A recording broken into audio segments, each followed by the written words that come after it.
This old microscope is a Russian thing. It's a biolam rescued from a skip, discarded by a school. I found various uses for it over the years, but more recently I've used it to make a video about neopixels, which I'll be uploading shortly. Now, in order to make video coverage of what you can see through a microscope, you have to find a way to film down the microscope. I decided to use a smartphone, and for that I needed some kind of a mount, and being a 3D printing kind of bloke these days, I thought I'd make one. Well, here it is. There's a basic flat plate which is 3mm thick. This is actually printed upside down, so this flat plate would normally be uppermost and the smartphone camera lens would be mounted over that hole just there. But as I say, we print it upside down. It's got two layers, top and bottom, 15% infill honeycomb pattern. It's deliberately vague as a support platform. I didn't want to build a close fitting enclosure, didn't want to go to the efforts of adjustment, wanted it to be flexible for more than one smartphone. So it's just a base plate on which I can clamp any kind of smartphone or other camera equipment.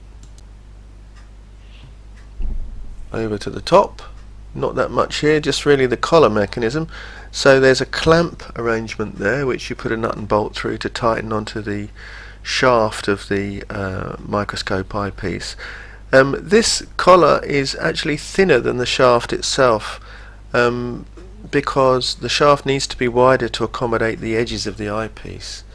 That makes things a bit more complicated, because it's printed this way up, and this would be an overhang were it not for the fact that I've put a conical section in there which enables it to grow inwards without collapsing from trying to build in fresh air.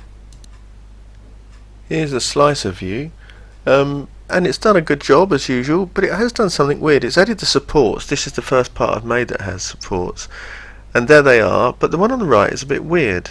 And it won't break away. The one on the left is what you'd expect it to be. It's a thin column which widens out towards the top to make a platform to put the clamp on, but the one on the right is altogether too elaborate and it won't break away, so it remains on the part, but it doesn't affect the functionality of it.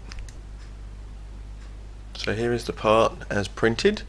You can see the nut and bolt through there.